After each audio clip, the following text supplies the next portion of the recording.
today we are going on to SD 21.8, Panchattaya Sutta. You notice it's a very long introduction here, but the whole thing is only 40 pages. But this is a very difficult sutta in the sense that it talks about various theories, various ideas about the hereafter. What happens when we die? Just look at the introduction first. It's the preliminaries to let us familiarize ourselves with the sutta. Page 103. Look at the names. The names are very interesting. Panchattaya. Panchattaya has got two numbers in it. This is a sutta with numbers in the name. Pancha means 5. Very close. The English word punch is related to this 5.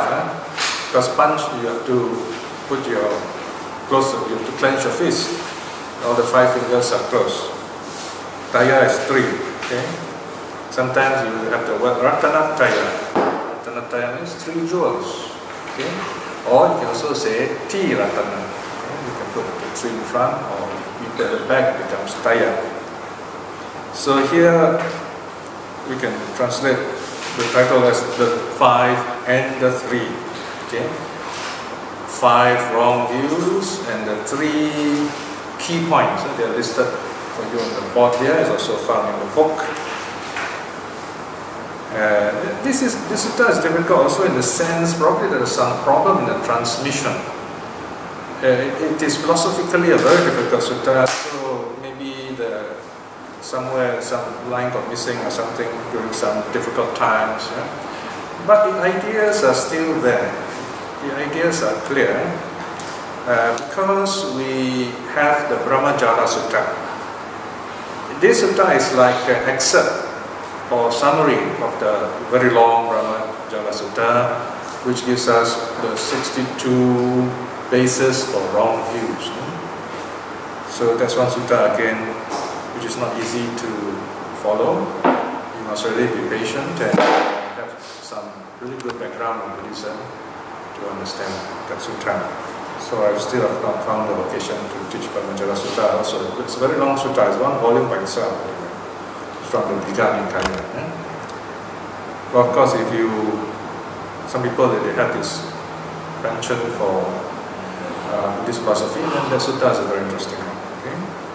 So this sutta, the discourse on the 5 and the 3, M102. So Majjhima Nikaya, not too bad. Majjhima kind of middle length, not too long. The Burmese are often kind of very unique, even idiosyncratic in the way they treat the suttas. The Burmese have another name for the sutta. They call it Panchayatana Sutta, the 5 bases. But this title applies only to the first part, because if you look at the five bases, it's only part of the sutta. So it doesn't give the complete idea of the sutta. But we still can relate to the sutta anyway, in the sense that sometimes we really take a part of the sutta and that's the key part, and we name the sutta after it. Now, after looking at the sutta again, I have to prepare. Normally what I do is I will have to read through many times just to be sure of the ideas, and sometimes even do revisions to make the translation clearer. Even after about a century of translating Pali Suttas into English, we can say that we are still in the pioneer period, in the sense that we can still define Sutta translations. In fact, all translations of religious texts are all like that. All of those religions whose original texts are not in English, and all of them are like that. You have to translate into English, and you've got to revise it, to update the English so that's clearer. And then there are different forms of translations. For example, already now some monastics and some people are suggesting you should have a simplified translation. But before you can have a simplified translation, you must have a standard translation.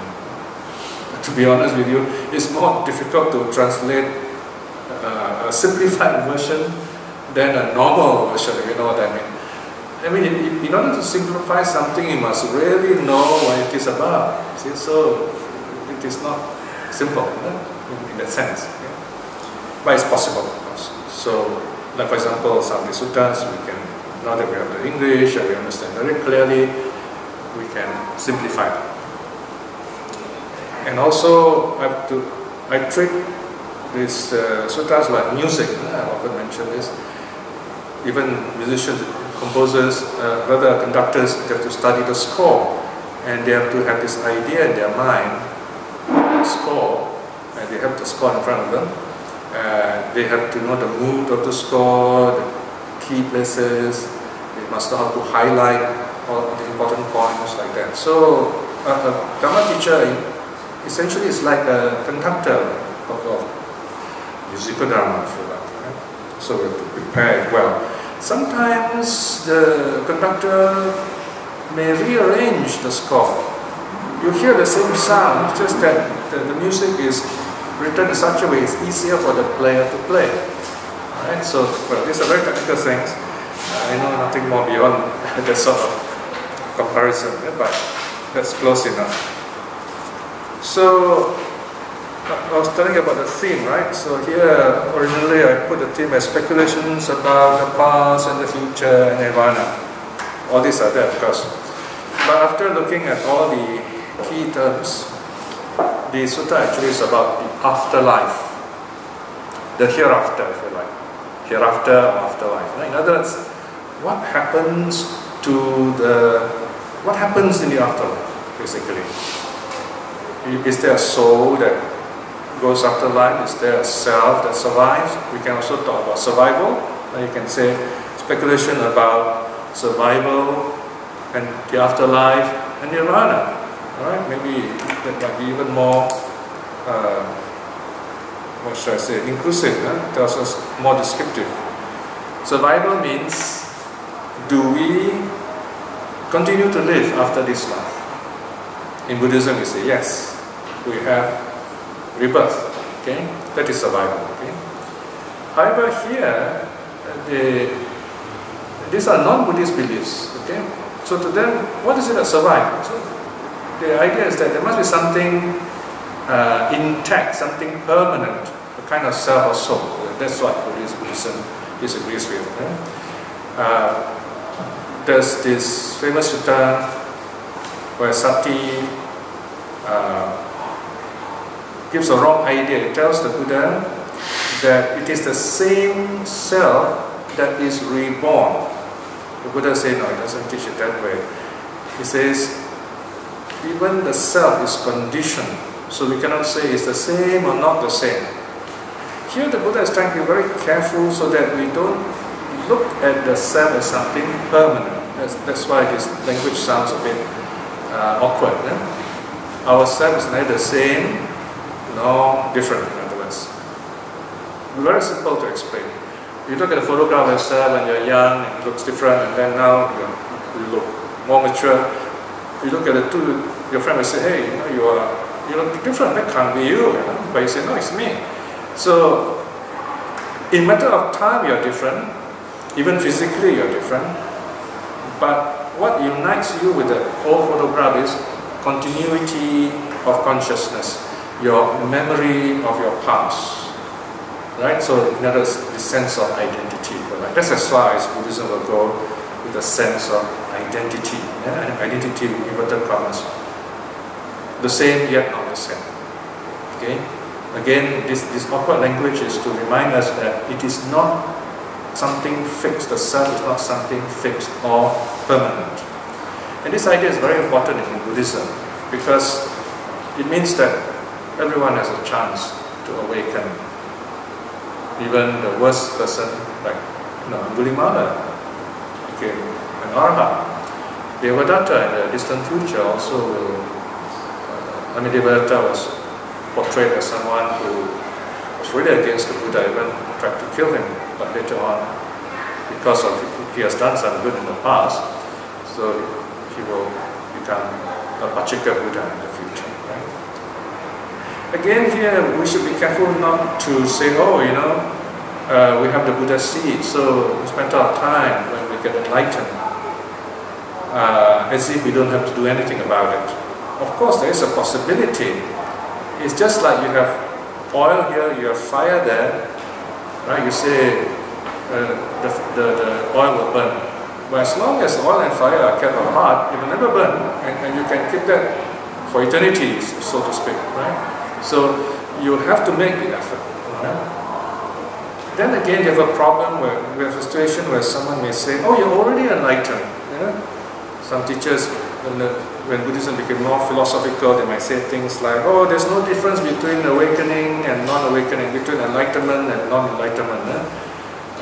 You're already enlightened, but you don't realize it. I find that a bit problematic. You know, analogies will help. For example, you are sleeping. You're asleep, you know, someone will say, oh, actually you're awake, you know, but you don't realize it. It doesn't make sense, right? I mean, you're sleeping, you know, so you're not awake, you see. So to someone who is sleeping, you can't say, actually you're awake, you know, but you don't realize it. You see what I mean? So we have to be very careful about wordplay. Wordplay can be used, but sometimes they don't work. They become absurd, as we say. And language can lead to absurdities, and it can be quite fun though, you know, I mean, if you take it in the light side of religion and faith. So, this idea that there's no permanent self is very important. Why? Number one, there is no such thing. It's not that the Buddha wished it to be so, or he decided that is the case. It is so. Whether the Buddhas arise or not, the Buddha declares, all phenomena, I mean, what sabbe sankhara anicca, all conditioned things are impermanent. All the things of this world are impermanent. Of all the things in this universe, whatever exists in the universe, whatever happens in this universe, are impermanent. Whatever are impermanent must necessarily be unsatisfactory. This is where the philosophical idea of necessity applies.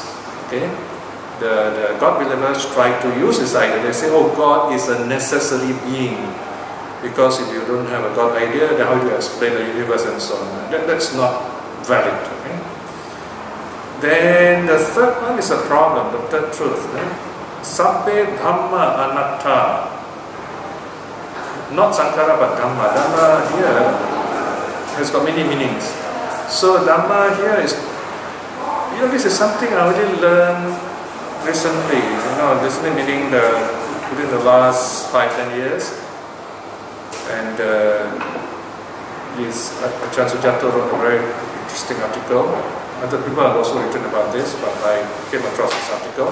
And I realized, wow, this is a very interesting idea. The Dhamma here, in Sabbe Dhamma Anatta, does not refer to all states as in Abhidhamma. Because there are famous scholars, you know, like Wakoro Rahura and all these people. They say, oh, everything here, Dhamma means what is conditioned as well as unconditioned. In other words, Nirvana are also non-self. But Sujato says it's wrong, this is wrong. And then I realized actually he's right. Because if you say Nirvana is non-self, then it is conditioned. It's conditioned, so you're describing it in those terms. See?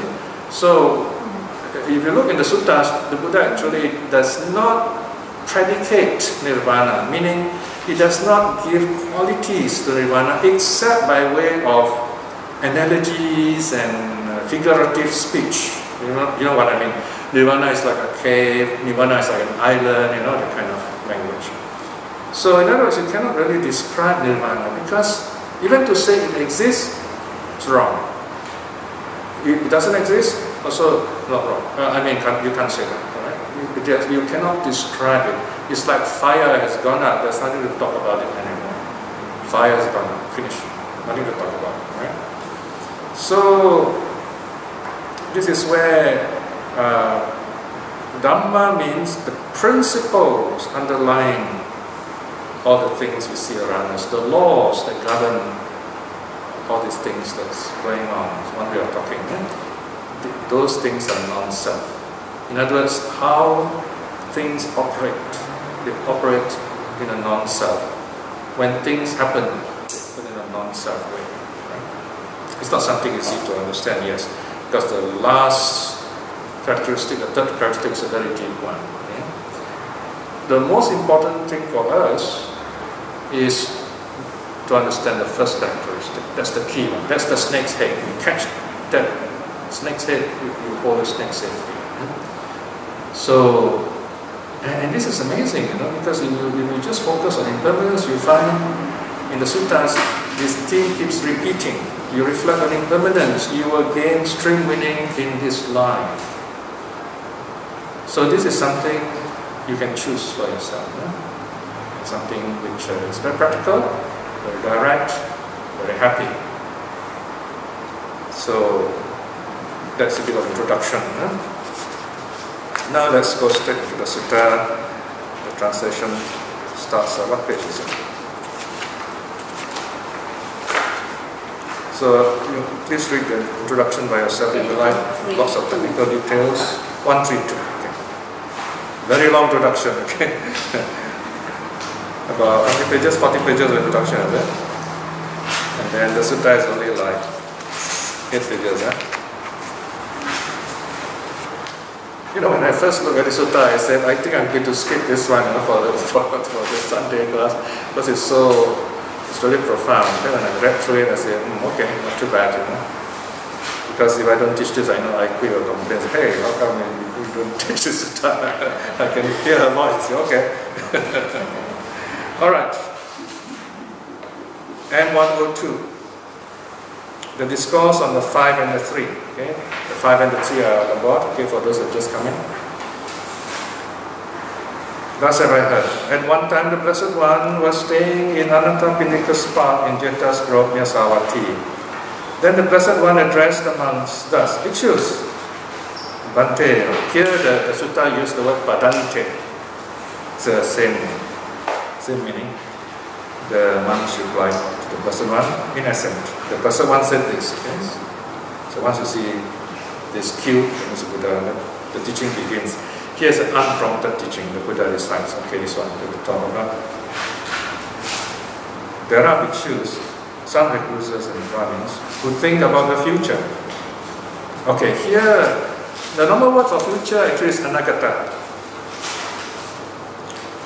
What is the word for future here? Look at the footnote. What number is the footnote? 196. 195. Okay. It says future aparanta. Apara meaning other, and then anta means end.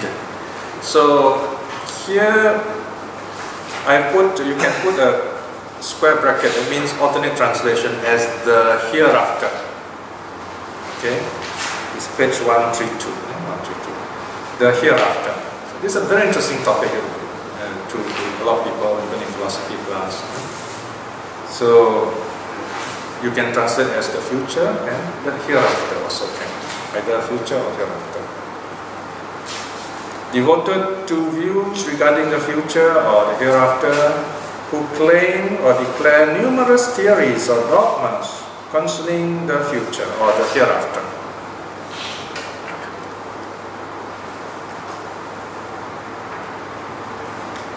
And what do they declare? Okay. Here are the 5 and the 3. Okay, the 5 are you might say the key ideas. Okay, I mean the common ideas. Number 1, some declare that the self is conscious or percipient and intact, unimpaired. That means page 132. Intact. That means the self survives, okay, doesn't die, or even eternal eternal. After death. Notice the word after death, that's why I use the word afterlife. Right? Afterlife, after death mean the same thing, by the way. Right? Number 2, some claim that the self is unconscious and intact after death. The key word here is conscious, unconscious, and you'll see written the keywords on the whiteboard. I'm not sure, just look at the whiteboard. Number 3, some claim that the self is neither conscious nor unconscious and is intact after death. Okay, or but is intact after death, if you like. In fact, all these speculators, to them, the self or soul remains intact after death, survives after death. So again, number one says the soul is conscious, number two, unconscious, number three, neither conscious nor unconscious. So very subtle, we cannot say it is conscious or not conscious. And then number four, they claim an existing being's annihilation, destruction, non-existence after death. These are the materialists, remember? So our body and soul are the same, so when we die, this life, that's the end. So this is the fourth wrong view. And then number five, you have those who claim Nirvana here and now. They say, oh, Nirvana is right here and now. Okay? Now if you look around, there are Buddhist groups which teach this, you know. I say, oh, we're already enlightened. We don't realize it. That kind of philosophy, you know. So that's why sometimes it can be quite difficult when you know the suttas so well and people are talking so cavalierly. In other words, they just simply say what they like. Say, oh, Buddhism, you can say anything you want. I mean, it's troubling, you know. You can't say anything you want. The suttas are very clear. I mean, we want to be enlightened. We don't want to be talking heads, you know. And there's a lot of talk about Buddhism nowadays. But, you know, it would be very nice one day you have a big gathering of Buddhists. How many of you are convinced that you've been enlightened in this life? It's very interesting to see how many put up hands. So, just to see how confident they are or how much they have accepted Buddhism. Yeah? And I think it's good to give them that kind of sense of confidence that it is possible, especially when we have explained to them why. Okay? Anyway, that is another day which we'll come to. Okay, so these are the five. Again, the keywords: conscious, unconscious, neither, annihilation, here and now. Okay, got it? These five wrong views about the self. Then the three are simply a summary of these five. And so I'm reading 2.2. And so they define an existing self that is intact after death, or they define an existing being's annihilation, destruction, non-existence, or some claim Nirvana here and now, right? So that's a diagram there which shows you the connection. What page is that?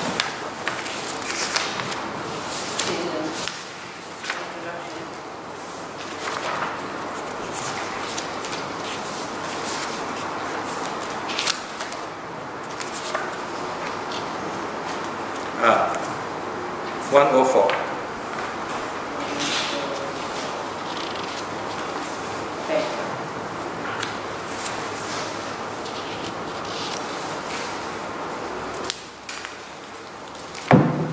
So you can see the relationship there on the table, okay? What I've just said. So 2.3, thus these views being three become five. Notice that Buddha said, yeah, three at first, three are the main points, and then become five. And five become three. In other words, if you summarize them, three. Can you imagine the Buddha is only talking here, no notes, you know, so he has to like repeat himself to make sure that the audience can understand. This is the summary of the five and the three, Buddhisa summary. So this is the syllabus, if you like. Then the Buddha is going to elaborate. Yes? What page are you on? I'm going to come back to the main page 132. No, I'm just directing you to the diagram, so you can have a visual idea of the five and the three, how they are related. Okay?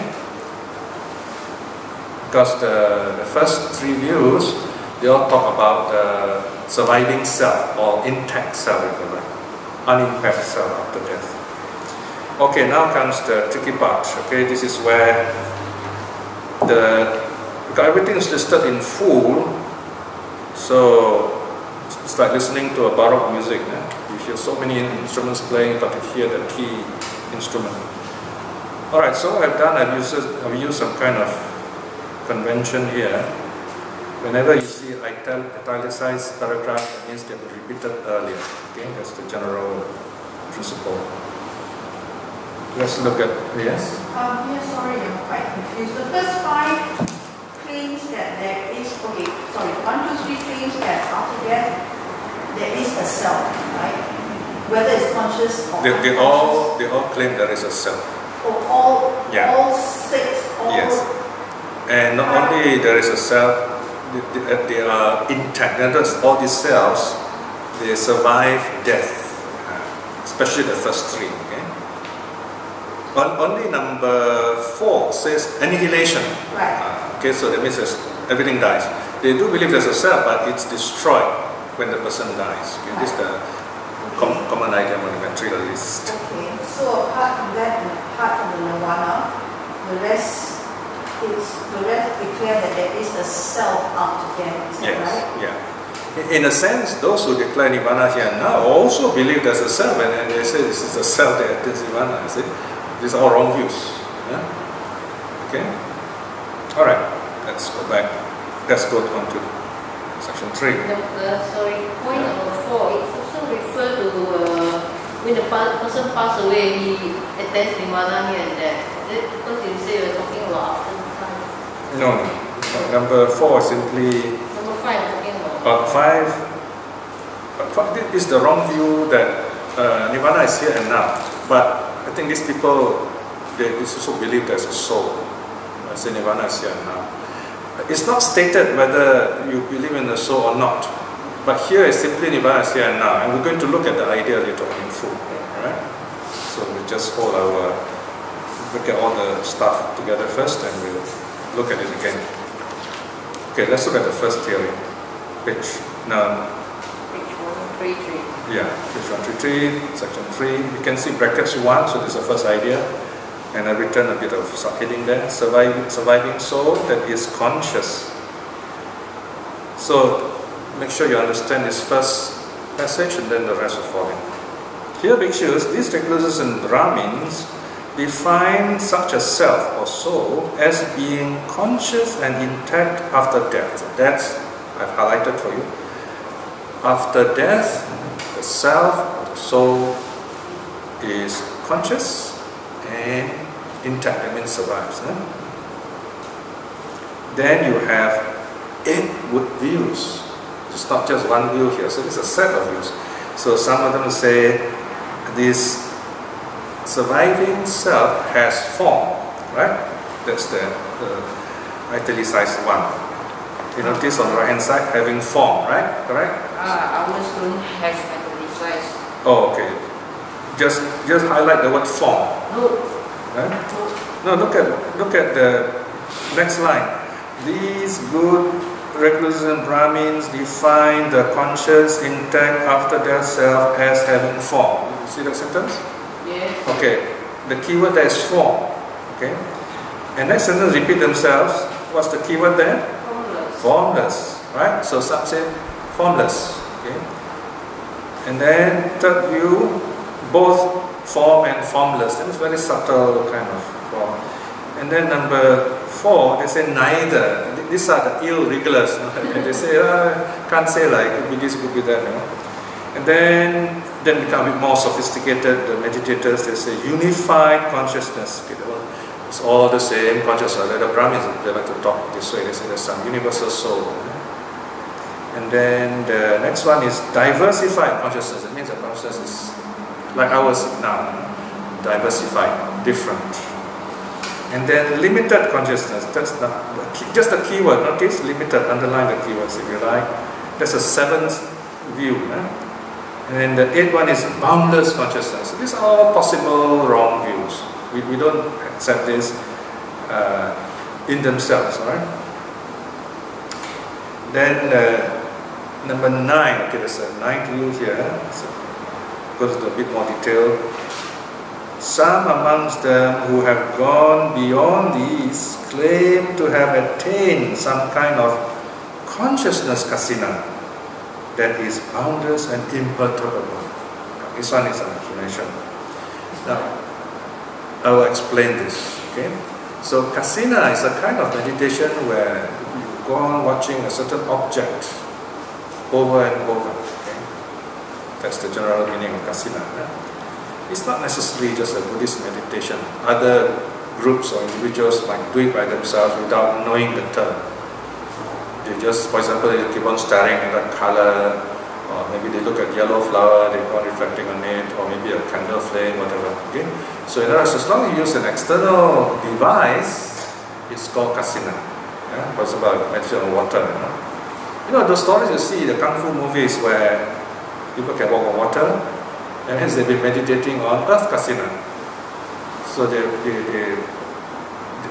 mental control of earth is so strong that they could project earth over water and they can walk on it. So this is the explanation, okay?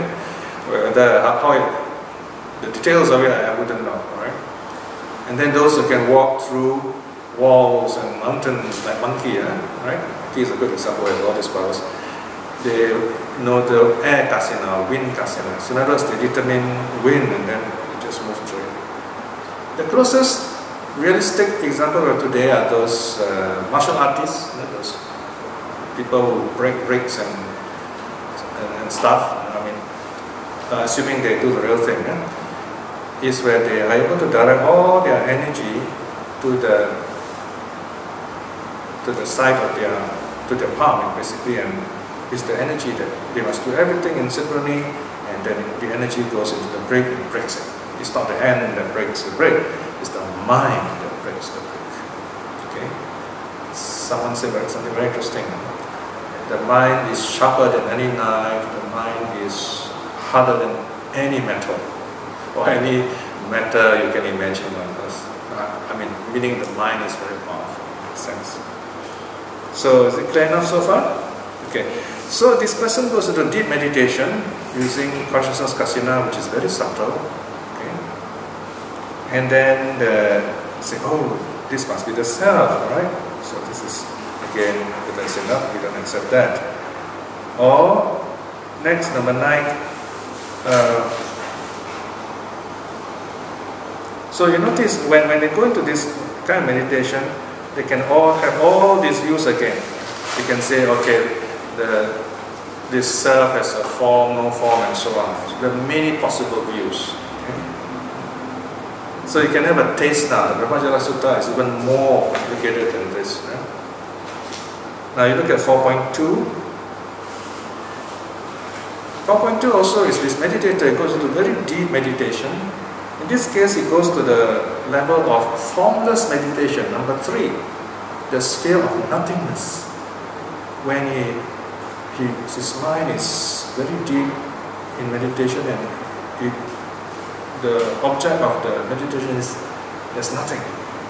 There's nothing, meaning they don't focus on space or consciousness. There's nothing. Right? It is the third one, just before the sphere of neither perception nor non-perception, the very complicated highest level. So they reach this level. That is why, in my article on the Buddha discovered dhyana, I feel that Chandram is wrong in saying that the Buddha discovered dhyana, because dhyana is already practiced even before the Buddha's time. Because Chandram says that the Buddha discovered dhyana, there was no dhyana before the Buddha's times. And a lot of people find that difficult to accept because of suttas and otherwise. But I think he has changed his mind lately after a lot of people gave him feedback. So anyway, however, he is right in saying that the Buddha discovered dhyana then has right view. That's different. See? Dhyana with right view. That is the way the Buddha teaches us to practice dhyana. That's different. Okay? So you should qualify, in other words. Okay? Anyway, we want to read there's this article called The Buddha Discovered Dhyana, where I discuss this problem in great detail. Okay, so this person who attains this very high level of the 8 jhanas, jhana number 7, okay, or the third formless jhana. So here this person gets into this wonderful state. Look at 4.2. or some declare the sphere of nothingness as being boundless and imperturbable. Boundless and unshakable, really calm, really sort of, you feel as if it's permanent for some people, I think that way.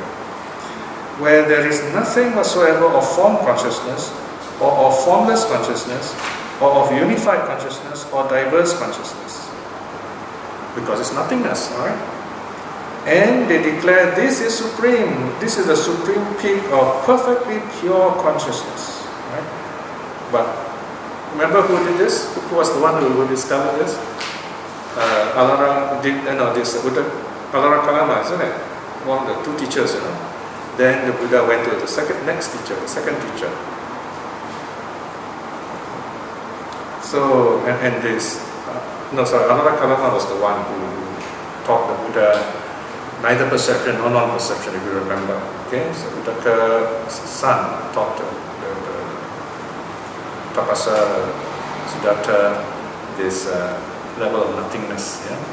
So these are the last two stages in Buddha, that the ascetic or the recluse Siddhartha mastered all this and found no awakening. So he went on his own. Why is this not real awakening? The next line says it, 4 point. The numbering is not in your book, I think. Is it there? No. Okay, never mind. Just, you can add 4.3 if you like. If you want the revised version, you can either email us, which is the best way, or you can check online and look at the date. If you look at the last page, you will see the date. You turn to the last page. This is how you should know. Very last page. Can you see at the bottom there the numbers? Last page of the translation, that particular chapter. 145, yeah. Can you see numbers at the bottom? Those are computerized dates. 071127. Got it? Yes. Okay, that means 2007, November 27. That's when I finished. That's when I started rather. And then I finished in December, so it took a long time this one. And then I revised it again in the December 2012, right? So that's how you look, whether you have the latest version or not. So if you find, you can ask me, do you have anything later than this date, the last date, right? Anyway, I just send it to you. You will know you have the latest ones. One reason why we need to update is because new translations and studies get published. So this is living translation in a true sense of the word. So as long as I'll be updating it. For example, lately, a few weeks ago, I bought 3 books, Agama Studies, one of them by Ajahn Analayo, and they are very helpful in understanding the sutras. So I incorporate those materials also. Okay. So that's why it's good to keep up to date. But don't worry about having a fixed volume. There's nothing fixed here. You study the Dharma, you understand it, then you build up your understanding. Okay? Don't be so caught up with the text. What you need is the understanding. And then when you read other translations, you also can understand. Okay, the next line says, that is something conditioned and grows, or this is something conditioned and grows. These 2 words are very important, condition and grows. In other words, all these fantastic states that these people have experienced, they're wonderful, yes. The Buddha didn't say they're false. He didn't even say they're bad. I mean, yeah, they're good in a sense. I mean, for people to attain this kind of level, you have to be really morally virtuous and so on. But it is still wrong view. Why? Because they believe there's a permanent self. So, all these states are conditioned, meaning they are mind-made, impermanent. So we cannot say they're eternal, because they will go away after a while. Gross means they are connected with the senses. Somehow they're connected with the body. The body meaning the 5 physical senses. Okay? The 5 physical senses are in some way operational. Okay, so they're not really Nirvana yet. It's still body-based. Then the Buddha declares, but there is the ending of formations. In other words, there's a meditation where even karma is suspended for a while, so to speak, where body, speech and mind, as we know it, stops functioning. Body, speech and mind, those are formations, the sources of karma. They stop functioning in deep jhana, in especially cessation of perception and feeling. So this is called ending of formations. Having known thus that this is the goal, the Tathagata is thus one who sees his salvation. He is one who has gone beyond that, right? So the Buddha has gone even beyond this body-based meditation, that no matter how wonderful it is still conditioned and gross. So you can see here, this kind of sutta, the Buddha is really talking business. He's not telling Jataka stories or telling the Dhamma in such a way to please us. He's saying, oh, this is the real stuff, okay? This is how he's describing what happens to the mind that is going to awaken. So this is something we can understand, but it is very deep, so we have to prepare ourselves for it. Not too difficult if you really focus. Okay, so this one is under the first view, right? Quite a lot of ideas, isn't it? Now then, idea number 2, section 5. Section 5, wrong view number 2. Surviving soul that is unconscious. Okay, here again, don't worry. You just apply all that you have heard just now. Just now the self was conscious, right? So now this person's view is, oh, this self is unconscious, and there are 8 possible forms. In other words, this self which is unconscious has form, or is formless, or both, or neither, or the consciousness is unified, or diversified, or the consciousness is limited, or boundless. Okay? But it is unconscious. Yeah. What's the difference, sorry, between the first section and the second section? Yeah. I can't see. Yeah, I think it should be unconscious instead of the word conscious. Which one? The 5, then Yes, the 5 should be unconscious. define the unconscious where after death service. Yes. The number Is 5, that a typo error? I think it's a typo, you're I correct. don't see the difference because the Can you, your passage is called conscious, eh? Yes. It should be unconscious, sorry. there's Unconscious, yeah. a difference. Yeah, unconscious. That is why we need proofreaders. Many paragraphs. It's So this okay. one should not be italicized because it's not appear before. It's the first time, isn't it? Yeah, I suppose you can do that, yeah. Yeah. But actually, the words are the same, it's appeared before. Except because this one, Applies to a new idea. yeah, new idea. Okay. Correct. This is under the first 5, isn't it? Correct, yeah. It is a second of the 5. Are all these, sorry, actually, Yeah. I don't understand. Oh, I'm just trying to get a grasp of the context in which these questions arose. The speculations about future, etc. Did they arise did they arise out of meditation? I mean, Yes, why did all these fine questions arise? out of meditation.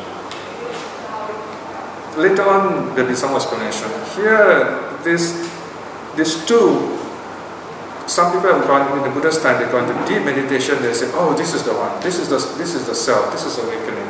It's just like people today, you see, they get visions, you know, or maybe they have some psychological problem, but they see things, they say, oh, I can see the pretas, you know, and they exist, you know. And then you get 2 people who say, I see the same thing too. But the wonderful thing is, you can coordinate, you know. Okay, I have one interesting question about people who talk. Let's say, how come, let's say, the Red Indians don't see the pretas the way we see it? How come, let's say, someone in South America, they don't see the pretas the way we see it? It's cultural, see? It's cultural. So, anyway,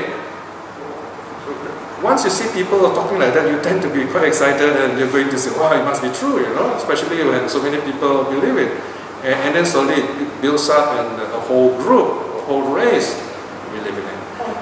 Right? Or just that the next person doesn't want to be shown up as not having seen something. Right? You say, Empress quotes lah. You say you saw something, then actually I may not have, but I don't want to be left out. I say also, I saw the same thing. Exactly. So in the kingdom of the blind, the one-eyed is king. I mean, the idea is, in a sense, you got to join the others. You got to behave like the others. Yeah, that's right. So, okay. Now, next point. So now we've gone to section 8. Can you see it? Is there a number 3 there? Brackets 3? There's some typo also. Is there? Yeah. It's unconscious, so we're dealing with unconscious 6.1. Huh? Sorry, page 135, is it? 135. Yeah. 6.1. 6. Oh, number is different, huh? Is that? Yeah, I thought oh, sorry, I missed a section 6, section 6, sorry, section 6. Okay, so you have these people who believe all these things mentioned, but there are, so they criticize these people who attain this level of nothingness. They criticize the previous group. They say, oh no, you're wrong, because this is what I've experienced. So it should be conscious or unconscious? No, the people who are experienced, the people who have, 6.1. here bhikshus, there are some who criticize those recluses and Brahmins who define the conscious self as being intact after death. Okay? That's correct. Alright? But this group, they criticize the previous group. Oh, okay. Alright? And then why is this? Because, so this one, this is the reasoning the critics have. So they say, oh, consciousness is an illness. Consciousness is a barb, consciousness is a dart, but this is peaceful, sublime. That is to say the unconscious, or the non-conscious, okay?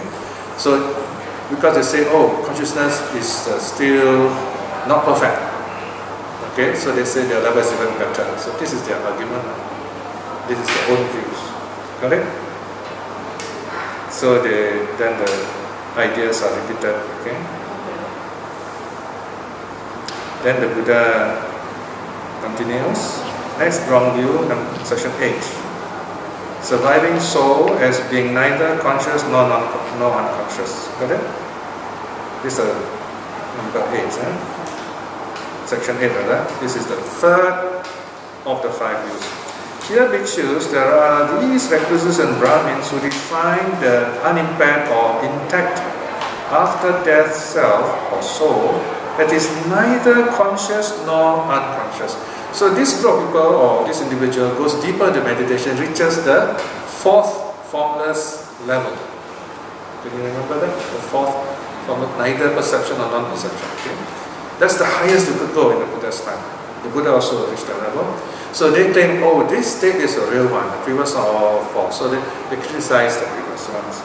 But again, you can define all this having form, no form, and so on. So the Buddha says, so this group of people, they criticize the previous 2. You got it? Yeah. This third person, he criticized the first group is those who reach the level of the consciousness kasina, remember? The second group is sphere of nothingness. So they say, oh, this is all wrong. Just remember, group 1, group 2, group 3, okay? So group 3 criticized the first 2 groups, group 2 criticized the previous one, like that.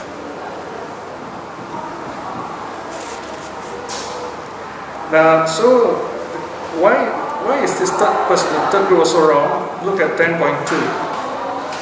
Some recluses or Brahmins declare that this mental sphere or meditative state occurs through a measure of formations by way of what is seen, heard, sensed, or cognized. So here, in other words, the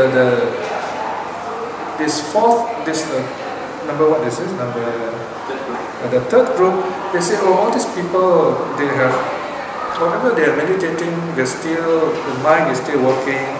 It's all based on what is seen, heard, and sensed. Still sense-based. Okay? Seeing, heard, sense, or cognize, the mind is still involved, not perfect. Okay? Actually, Piya, Yes. dealing with self, in whatever state, conscious, unconscious, whatever. Since all these are, except with all these deal with self, why didn't Buddha just cut to the quick and say there's no soul anyway, so that don't go into whether conscious, Oh yes, yes. or whatever. No, he has said that many times before. This is one sutta which gives in detail all the other, some of the views prevalent in the Buddha's time. So it's dealing with them in detail. That's why I say that's the reason why I dare not teach the Brahmajala Sutta to you. You can imagine just dealing with this already is so much difficulties, So this is a shorter version of the Brahmajala Sutta. So here the Buddha is giving the actual details of different views. So just take it like that. Okay. And yes, the main idea, there's no self. Yeah, So here the Buddha is talking about those who believe there is a self. And how and why, the Buddha also say why they believe so. So he deconstructs it, in other words. Yes, yeah, that you can use the word differently. Deconstruct, right? For them. Correct. So he's showing that how they criticize each other also, because that means somebody's wrong, or maybe all of them are wrong, right? So, but then he goes on to explain something else, why they are wrong. Look at section 10. These are Brahmins. It could be Brahmin, it could be anyone who's meditating, not necessarily just Brahmin. Anyone who's meditating, they attain this level and they claim to attain all these views. Okay? But they're not Buddhist. Most of them, anyway, technically speaking, they will not be Buddhist anyway, because if they're Buddhist, they will be following the Buddha's method and practicing non-self and so on. Right, so 10.3, can you see 10.3 there? Yes. Alright, this mental sphere, it is said, bhikshus, should be attained as an attainment with a residue of formations. So in other words, now here the Buddha is saying, yeah, in a sense it's true, there's only a bit of formation left. In other words, when the person is in deep meditation, we're talking about formless jhanas. Right? So this person, remember those stories of the Panchika Buddhas and some of the monks who meditated in deep jhana, and then some cowherds and people passing by thought this monk was dead, and they put some grass and wood over him, and they thought out of respect they should at least cremate the body, you see. So they started this fire and then they went away. Then after that, this monk is in deep jhana and nothing happens to the monk in jhana, even if you try to burn him. Then when the time comes, 1 week later, he comes out of the jhana, he says, how comes there was ash on my body? He shakes it off, and then he goes on his arms round. And people in the village say, oh, look at the monk, he's still alive. So this shows that this monk is in deep jhana, and nothing could change his physical appearance or his physical state. He will not be affected by external actions, if you know what I mean. Yeah? So, but the monk is still alive, it's not dead, you see. So that what is keeping the monk alive, what is keeping the meditator alive? That's the residue of formation. Okay, that, of course, Abhidhamma, they use words like bhavanga. You mean it's the residue of formation that keeps the monk, otherwise he would have died? Yeah, so you can say life force or something like that. So everything is in like suspended animation, but the person is still alive. So you can't really measure these things, right? So the Buddha is talking quite futuristic stuff here, right? Okay, so that is the third view. Now we go to the fourth view, that is section 11. And this one is quite easy. So the soul is annihilated. Here bhikshus, there are these recluses and Brahmins who define an existing being's annihilations, destruction, non-existence after death. Right? So this group of people, they say, oh, our body and mind is the same, so we die, our body dies. So what are all these people talking about? So they criticize the first three groups. They reject the first three groups, those we already mentioned. Got it? Yes. Right? They say they don't accept it. Okay? So here the Buddha uses two analogies. The first analogy, these are those who want to live on. They look forward to a future life. Okay? This is a parable of the trader. Because all these good Brahmin, all these good recluses and Brahmins, notice it's not just Brahmins, recluses and Brahmins. In other words, both camps, the Brahmins, which are the traditional religious group, and the reform group, the recluses, they both have this idea, okay? Are proclaiming their attachment to the flowing on into a new life. In other words, they just feel that they want to continue living. And so they come up with all these theories and ideas. So they say, oh, there is a surviving self. There is the eternal soul. In a sense, you can say, except for number 4, all the other theories are talking about the eternal soul, if you like. Okay? So, these people who fall with this idea of wishing to have rebirth of eternal soul, the parable is 11.6. I don't know if you remember that. Okay? Just as a trader, when trading goes, by this, that will be mine. By this, I will get that. For example, they pray or they do something, they say, oh, by doing this, I will believe in I have faith in this religion, so I will have eternal life. Very familiar idea, right? So, the Buddha said they're just like a trader. This trader says, oh, if I give this, I will get that, right? So it's just like trading. On the other hand, those who talk about annihilation, the Buddha uses the parable of the leashed dog in section 12. This bhikshu, the Blessed One, knows that these good recluses and Brahmins who define an existing being's annihilation, destruction, non-existence after death, they do so out of fear of their self-identity, out of disgust of their self-identity. And they keep turning around and circling around this same self-identity, just as a dog that is tied with a leather leash to a strong post, and this dog keeps running around, and then it gets narrower and narrower, shorter and shorter, but still tied to the same post. Okay, this is a very interesting observation.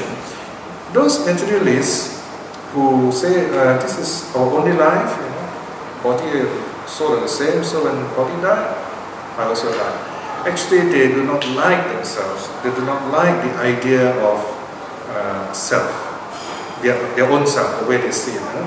So they're not really happy, in other words. So they say, oh, when I die, that's the end. But I don't have to worry, right? Whereas the other group, the eternalists, they value life. They say, oh, life is wonderful, I want to have eternal life. Isn't it wonderful? Okay? So these are the two opposing camps, if you like. Those who love life and they want to have eternal life, and they will say, no, I don't think I have to live life. There's so much problems. So I rather have this idea that when I die, that's the end. So, okay. But the Buddha says, he knows, and he says, overcome all these views, he has transcended, he has got rid of them. So these are the 5 positions. So what's interesting here, you notice the sutta, number 5 is missing, not mentioned, see? So this is one of the problems, Nirvana here and now. Yeah, it's mentioned later. So this is one of the problems is scholars still scratching their head. Why is this so? Right? So far, this section talks about the future. Notice the future? So whereas Nirvana here and now is put under the section of the past. Okay? So these are technical problems in transmission of the text. Okay? So sometimes problems do arise, and we don't know why. One possible reason is this is a very difficult text. So sometimes maybe the chanter will be sleepy, and then the students also sleepy, and then maybe the line got mixed up. Yeah, it happens, okay? But very rare. This is one of those occasions when possible. We're not saying it is the case. It's possible, right? But if you read the Tibetan version, it's even worse. The list gets mixed up even more. Okay, so you can know these are very difficult philosophical texts to propagate, to transmit. So that is why relying on the text alone is not enough. You must have understanding through your meditation. When you look at it, you say, oh, you know why. Yeah, you know why it is wrong. So even though the sutta, the wording may be not correct, you will still know why, and then you know how to correct it. So we are not word-based in that sense. So we're not troubled by this sort of problem. Okay, yes? I have a question. Page 128, number 13. The Yes. last line says, they all claim these 5 positions or one of them. But then we only talk about 3. Four. Talk about 4. Yeah, correct. So that's why, as I said, this is one of the interesting problems where they say 5 but 1 is missing. So, but that's not, is it mentioned in the footnotes? Yes, the revised version, Oh. updated one. I think in your book it's not. Because when I read through it, I found, yeah, I should mention it. So in the latest version, it's mentioned. Okay. So you see, the thing is, this is the time when I'm studying with you, and when we have a chance to really examine more closely. Translating alone, you get a certain idea, but when you teach again, it becomes more clear. So this is when we begin to discover problems of various aspects. So all this we put into the revised version of the one. That's why so it's good to keep up to date. That's why we call it a living transmission. In other words, we are studying the living text. Okay? So if this sutta strikes you as something interesting, keep up to date, get the latest version. For example, this Venerable Anandayo, he has translated some new Agama Sutras, and these Agama Sutras sometimes help us to understand missing sections, And we find maybe in the Agama version, this missing part is there, so on, so things like that. So it helps us to understand these early sutras better.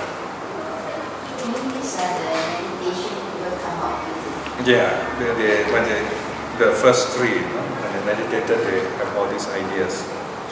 All right, so now you have the next section, the last 3, okay? This last 3, section 14. There are bhikshus, some recluses and Brahmins who think about the past. Okay, so these are, they're like, no meditation is mentioned here, so these are the philosophers, if you like, or thinkers. Maybe they're not even philosophers, they're just thinkers. When someone becomes a guru and he's got, let's say, 100,000 followers, suddenly he thinks, oh, I'm awakened, I'm enlightened. So whatever he says, people say, wow, it's great. Actually, he's just a foolish guy. So this is where a crowd can empower the individual. So the individual foolishly thinks because of a large following, whatever he says is true. Right? So he thinks there are 16 possible views he may come up with. Number 1, self and the world are eternal. So he might teach, oh, your soul and the universe are eternal. First wrong view. Second wrong view, not eternal. So everything is impermanent, right? Like the Buddhists, but it's a wrong view. They might say self and the world are eternal, but they teach something else. They don't really understand the nature of non-self. Number 3, both eternal and not eternal. In other words, it depends how you see it. Okay? And number 4, number 4, the self and the world are neither eternal nor not eternal. Or this is the irregular. This is the one who says you say this also, you could be right. You say that also, you could be right. But then again, you both could be wrong. And you find this happens in the Buddha's time. Even today, you listen carefully to some of those gurus in India, they still talk like this. Number 5, the self and the world are finite. Finite, that means limited in space or size. Number 6, the self and the world are infinite. That means, kind of goes forever in terms of space. Number 7, the self and the world are both finite and infinite. Number 8, the self and world are neither finite nor infinite. So you find it comes in sets of 4, right? 4, right? And then number 9, the self and the world are of unified consciousness. And then number 10, diverse consciousness. 11, limited consciousness. And 12, boundless consciousness. That's the next 4, right? And the last 4, the self and the world experience only joy. Yeah? So some teachers say, oh, reality is we all are really happy. And everyone say, no, reality is we all are suffering. And then the third one says, no, we are both. Okay? The last one says, neither. Okay? So these are all the possible wrong views in terms of looking at the past. Based on the past. And section 15, the Buddha explains the first of these 16 wrong views, just the first one. Okay? He says, here we choose, as regards to those recluses and Brahmins who hold such a doctrine, such a view, the self and the world are eternal, only this is true, all else is false. They claim indeed, apart from faith, apart from personal preference, apart from repeated hearing, apart from reasoned thought or specious reasoning, and apart from being convinced of a view after pondering over it, or conviction to a view after thinking about it, that such knowledge will be pure and clear personal knowledge, this is impossible. Okay, now let me clarify to you that this is a typical Pali Indian structure sentence where they tell you the ideas and they say this is impossible. So you have to read it carefully that way. Someone was telling me only yesterday, say the Buddhist text in Chinese and Japanese. He told me that in the Japanese translation of the Buddhist text, you got to read the sentence, the words or sentence backwards. You get the flow of idea back to front, and then you have to rethink it front to back. Because that's the style of the Japanese, classical Japanese language of the Buddhist text. It's very similar to this. Here, the Buddha will say, okay, this person, in other words, apart from faith, faith, personal preference, this person believes all these things out of faith, okay? Or out of personal preference, or repeated hearing, keep on hearing it, right? Or reasoned thought, he reasons it for himself, okay? And then he's convinced of a view, you say, oh, why not I accept this view, see? That's all. This is how they get this kind of idea, okay? These are the 1, 2, 3, 4, 5 ways how wrong views arise. So the Buddha said, all this kind of thinking cannot be called real personal knowledge. It is impossible. You get the idea now? Okay? So the impossible is in other words, the Buddha is negating all that stated before. It is not personal, real direct experience. 15.4, since they have no pure and clear personal knowledge, even the mere partial knowledge that these good recluses and Brahmins clarify regarding these views is said to be clinging on their past, or clinging to their past. So the Buddha is saying that because they have not directly experienced all these things, whatever they say is merely holding on to an idea. Now this is a bit troubling to us, even as Dharma teachers, don't you think? Because we have not directly experienced Nirvana, So if you talk about Nirvana, we're just clinging to the idea. And we've got to accept that fact. It's not really that bad, but important is to know it. In other words, you should also explain to your students that whatever views we have are provisional. So this is what I understand now. Okay? It's not exactly wrong. It's like you're walking on the path, but you can see your destination, the mountain ahead of you. So you know you're on the right track. Okay? You just keep on moving. Don't lose sight of the mountain. Okay? But you're not there yet. You're not there yet in that sense. Okay? So in other words, you can still change your view, and we often do. We look at ourselves, how we change our views over time. But every time we change our views, it's like you step one more step up the ladder.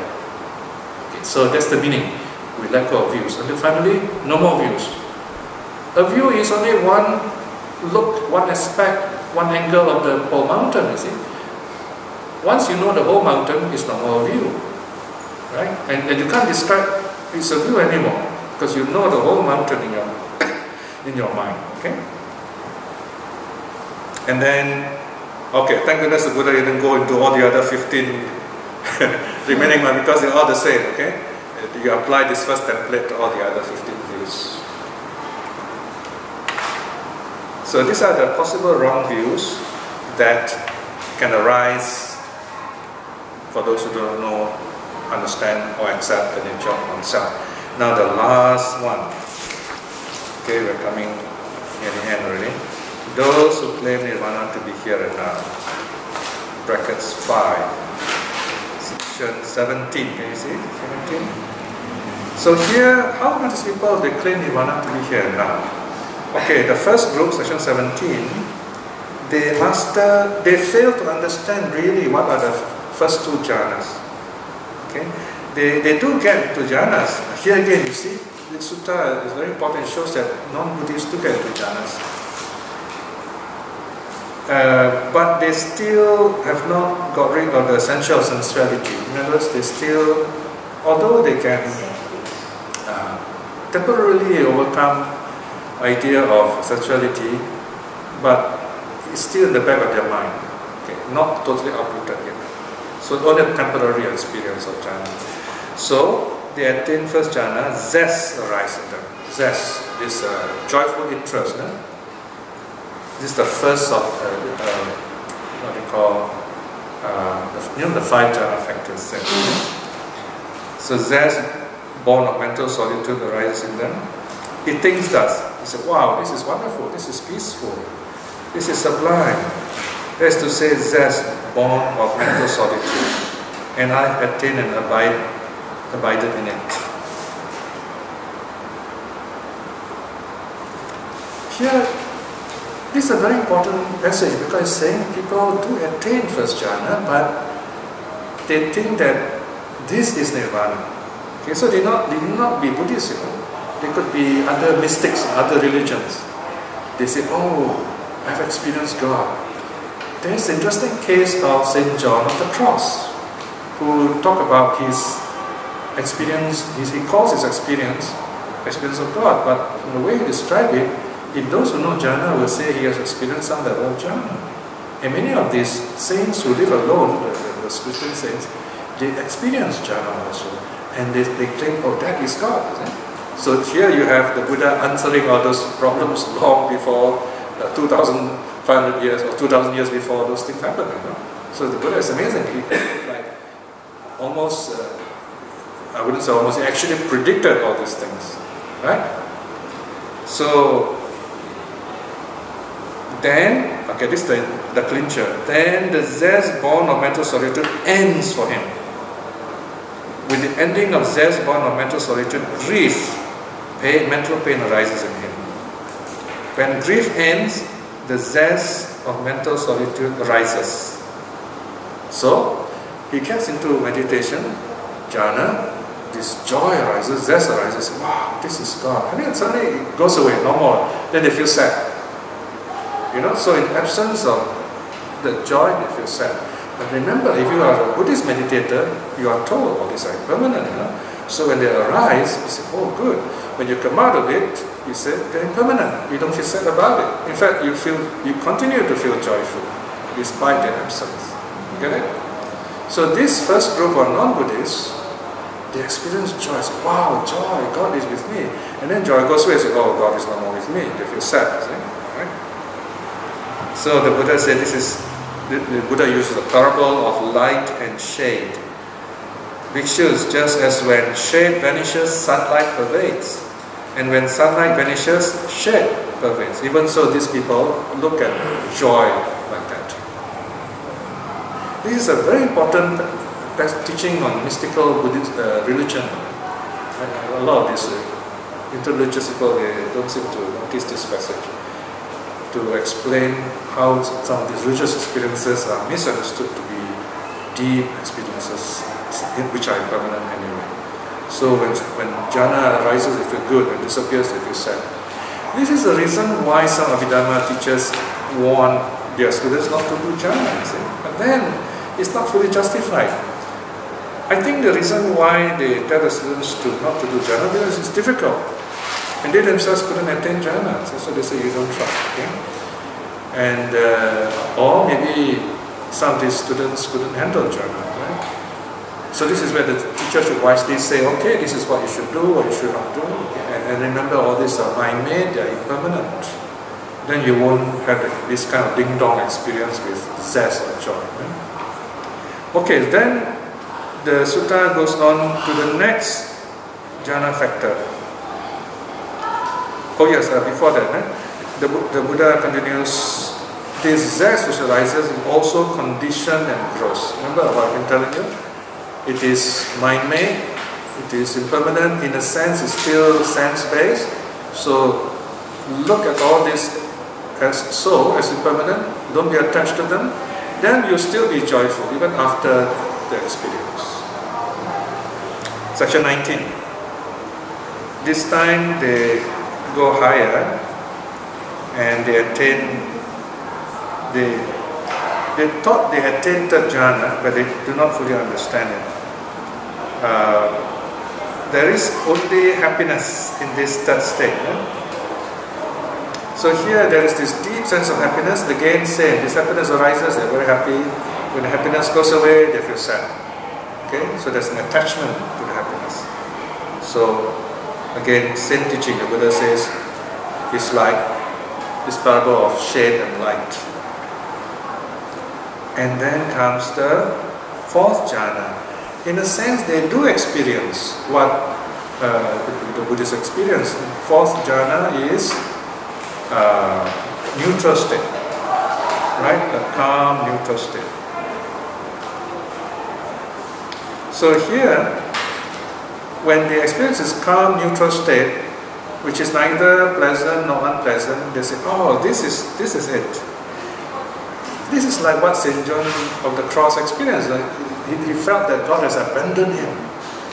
He felt there's this emptiness, very deep, profound sense of emptiness. I would say it's very close to what is described here. This idea of neutrality, of equanimity. But he couldn't understand it. He probably studied the sutta, he would have known it. Right? So he says, oh, God has abandoned me. Right? So he feels sad. When it's gone, he feels sad. Right? Okay, so this is a misperception of this particular, the fourth jhana. And then 23, Nirvana itself.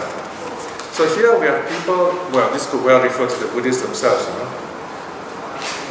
they understand teaching about Nirvana, theoretically at least, and they have their own ideas, maybe cultural ideas.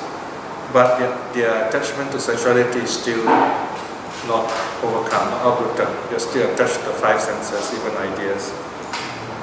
And in a sense, they thought that they have attained, that they have transcended equanimity. Okay? Maybe they actually have transcended equanimity, but they do not understand what's going on. That is why you find in the list of progress on the path, there is the term called knowledge and vision. Knowledge and vision. That means you should not only have vision, you also have understanding of what you are seeing. For example, you find that some meditators, they don't go for classes under teachers. In other words, they practice themselves. They read a book, or they read many books, and then they say, okay, the book says, sit down, cross your legs, close your eyes, relax, watch your breath. There are thousands of books like that now. They practice, watch your breath, and then they become very peaceful. And then for a while, their breath seems to stop. But the book didn't say what you do when the breath seems to stop, because those writers never experienced this sort of thing. Or maybe they did, but they did not know how to deal with this or what to write about. Or maybe they did write about this thing, but this person didn't understand. It's very hard to understand the fine points of meditation through a book. So he reached a level where there seemed to be no breath. Suddenly he panics, oh my goodness, I'm going to suffocate. I heard this feedback before, and I said, hey, I seem to stop breathing now, will I die? So they got distracted. They give up their meditation. They say meditation is dangerous. There you are. But then if you go to a teacher will say, you're on the right track. You are relaxed. That's why you don't need so much oxygen. So just relax. Your breathing will come back. Right? So there you are. because of lack of knowledge, they misunderstood meditation and they were frightened. And then they give up. So here the person hears Nirvana, he thinks, oh, Nirvana is here now, and Nirvana, oh, we are already awake, already enlightened, we just don't know we are enlightened. That's a philosophical way of talking. So Buddha says, these are the people who talk about Nirvana here and now. So look at 23.3, they regard us, I've attained peace, I'm cooled, and that means attain Nirvana. I'm without clinging. So they attain this wonderful, peaceful state. So they think that that's Nirvana. But it's just an idea. I mean, if you won a first prize lottery, you might feel that way too, you know. But okay, because Nirvana is just temporary Nirvana, is it? A temporary Nirvana is not the real Nirvana. So why? Because there is still clinging there. There is still clinging there. So although they claim to have attained this high level, as long as there's clinging, you have not attained awakening. So all these 5 and 3, there is still clinging in all these views. This is why we have to be very careful. This is one of the problems I have with the Mahayana ideas. We talk about, say, the Lotus Sutra and so on. Or there's so many Buddhas and this teaching, that teaching, right? So if we cling to these ideas, then they won't help us. They are meant to guide us along. This is not the ultimate teaching. The Lotus Sutra is not the goal of Buddhism. It is not awakening itself. Some of the teachers treat it as if it's the goal. Then you have a problem. The means becomes the end. Okay? So we have come to the end of the sutta here.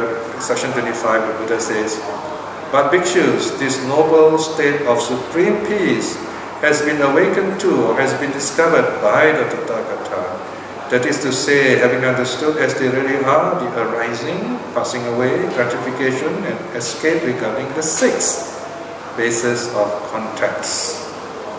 He has awakened to the liberation through non-clinging. So the key word here is non-clinging. So here, 6 bases of contact are our 6 senses: eye, ear, nose, tongue, body, mind. So in other words, what the Buddha is saying, all these people who have all these views, the 5 and the 3, they do not know how all these wonderful states arise. They don't understand how they end or they're supposed to end. And they don't understand the gratification, that means the dangers, how we can get attached to these states. Because when they go away, we feel sad. You know? That's called gratification. And they do not know how to escape from these states. That is how to understand all these states are impermanent, unsatisfactory, non-self. So in a sense, these are the 4 noble truths applied to these states. Okay? But the Buddha says, he has understood this, and he wants us to understand it.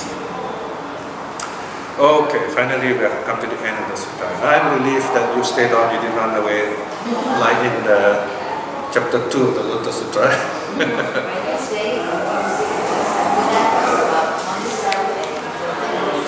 Yes, non-self, yeah. So here the key idea is whatever ideas you have, whatever meditative state you have, don't cling to them.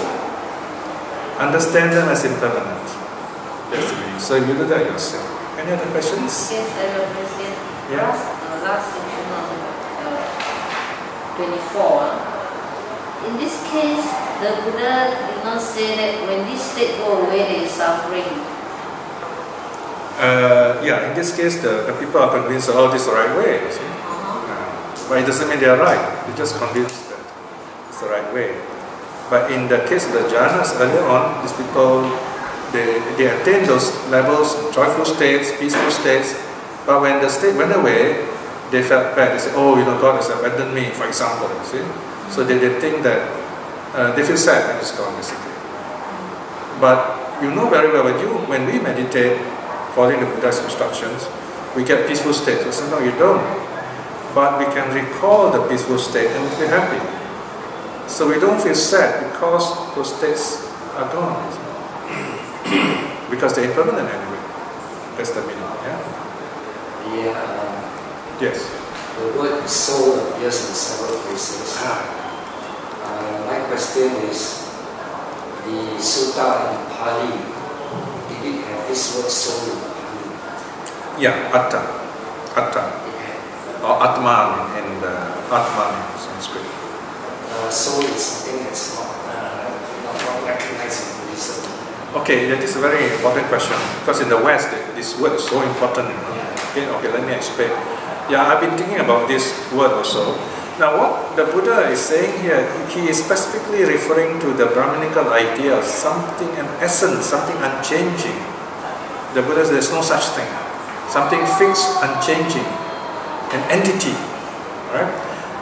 When in the West they say you must do this body and soul, for example, or you see a beautiful painting and then the person says, wow, the artist put his soul into it, I think that's different, because that one that word soul there can also be replaced by the word spirit, for example. It can be replaced by the word inspiration, maybe. And I think I wouldn't mind using that kind of word in that sense. So, in other words, that, for example, you say, wow, this painting represents the soul of this culture. That means the spirit of the culture. So we're talking about what this group of people or what this artist went through and is expressing his best. This is very different from the soul that the Buddha is talking about in the sutta. So what I'm saying is, you can use the word, but you define it. In fact, some modern Buddhists do use the word soul in that sense.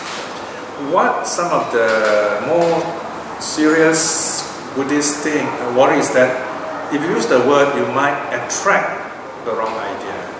That's what they're trying to say. But I think if you're giving a talk and you define, you say, no, this is not what I mean, I'm using soul in artistic sense, you should be okay. As long as you define your terms, in other words. Yeah, because the common understanding of soul is something that lingers on after death, passes on to somewhere else. Yes, that one is wrong view. Yeah. So we use the word consciousness. Yeah, we use the word consciousness. You can say mind also if you like, because mind is part of consciousness anyway. The only thing we don't use the word soul. You can even use the word self, moves on if you like, understand that self also is impermanent. In a sense, you can say a Buddhist would not object to the idea of an impermanent soul. You know what I mean? We say impermanent soul, it's not so bad. But again, if you talk in Pali, impermanent soul, then you have this contradiction. What's called that? What's the word? Oxymoron. They kind of contradict each other. You cannot say impermanent soul, but I suppose if you explain yourself, you shouldn't have a problem there. Christian use soul. Using his soul and man. Because they believe in eternal life. So yes. Is eternal. Yeah, quite sad, huh? Yes? Question. Yeah. First question that we see for after death. Then after that, the doctor say that death is really dead. Yes. But after that, comes back. 5 minutes come back. Secondly, sometimes many days. Secondly is that after death, right, then the mind, that's why I say that mind is still conscious.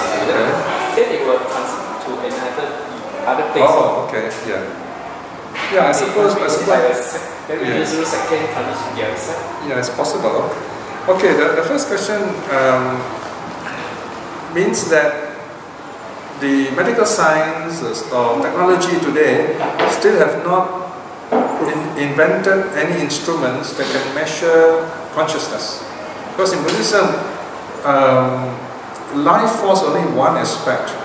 The body warmth and consciousness and so on. So there are many other aspects which, how do you measure consciousness? There's no instrument currently that can do that. So clinical definition of death is not 100% perfect. So that's the reason why we keep the body for a few days, just to be sure the person is really dead. That's one way. Because someone, could die and then come back, as we often hear. And the other one is can consciousness take over another body? I suppose it's possible, but it's not that easy, because people cling to their own self, so it's not likely for another consciousness to come in unless their mind is weak or they're not in full control of themselves when they have personal problems. So that's when they get into different states of mind, like schizophrenia. So it's hard to say whether it's the real personality or another being goes into them. So these are things which are difficult to explain at this point, but it's possible, I would say. But again, then the person will not be normal. Very difficult for the person who's in charge, right? So they get very confused because of that. Tibetans say, Tibetans teaching say that the person who have the last thought in the positive, you will go to that place. If you have a negative, for example, you will go to the hell. Yeah, that's quite a common teaching in Buddhism generally.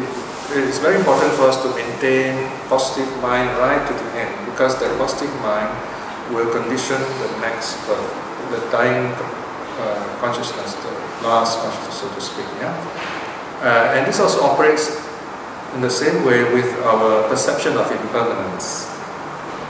If you constantly reflect on impermanence, then you are conditioning yourself not to be traumatized by changes, by death even. So you are calm, so you have a wholesome mind, and when you pass away, you will not think about self-identity, you will not have doubt, you will not think of rites and rituals, you will not think of things in a fixed way, so your mind is free to that extent. And then those 7 more lives to go. So yes, last moment is very important, to be positive. So your history and life are wrong views. They're all wrong views, yes. The 62, 62 is a more elaborate list. So this is only you might say this is a summary of the 62 bases of wrong views. Any other questions? The use of the words, the 2 words soul and self is prevalent right through. But the Buddha did not teach that there is no soul itself in the sutta, right? No, there is one sutta, the very second. No, in this sutta. What I'm saying in is this sutta. He didn't mention directly, yeah. But it's implicit. It's implicit. It's obvious that from all these things that are stated, obviously you reject the idea of a permanent abiding soul. In essence. Because he said all these people, number one, they did, none of them are really happy, in that sense, and they all have wrong views. Any other questions? Because Buddhism believe that we have there's consciousness following us the dead. But this one is quite unconscious and conscious. Yeah, these are all wrong views, views by other people, not by wise Buddhists, but wrong views. What people see is the ghost is dead. Is it for a soul? But you can give any word to it. These are perceptions. Perceptions. Any other questions? That's all, Okay, right, so we'll finish the sutta. And the next few suttas are not so difficult, thank goodness, It's quite easy. Okay, let us do a short reflection. From our experience today, we can see that the Dhamma can be very profound because we are dealing with very difficult subjects, so the nature of the mind, the nature of the afterlife, what happens to us after we die. And the Buddha could very profoundly, very wisely discuss our subjects. And we also may notice, realize that we cannot fully understand many of these things at once. It's like really nice, good food. It takes some time for us to digest all this. That is why we need to look at the suttas again and again. And we need to study other suttas so that we can understand the suttas better by way of triangulation, by way of comparing, by way of collective knowledge. So studying the suttas is something like practicing the Dhamma itself. It prepares our mind, it furnishes our mind with the understanding and vocabulary to talk about such experiences, and so that we deepen these experiences, we clarify these experiences, and they become our own direct experiences, so that we can attain awakening and liberation in this life itself. Reflecting in this way is very good mental karma. But the power of such karma may be well and happy in this life itself. May we find the happiness we are looking for. And also in this moment of peace, let us radiate and share our loving kindness with all the beings here, all the people here who come seeking happiness, seeking the truth, people who make sacrifices to come here, work and help this place. And also maybe radiate our loving kindness to our loved ones, our relatives and friends. May they be well and happy. And also to all the Dharma teachers, that they may have strength and wisdom and compassion to spread the Dharma. And also to those whom the Dharma have not touched.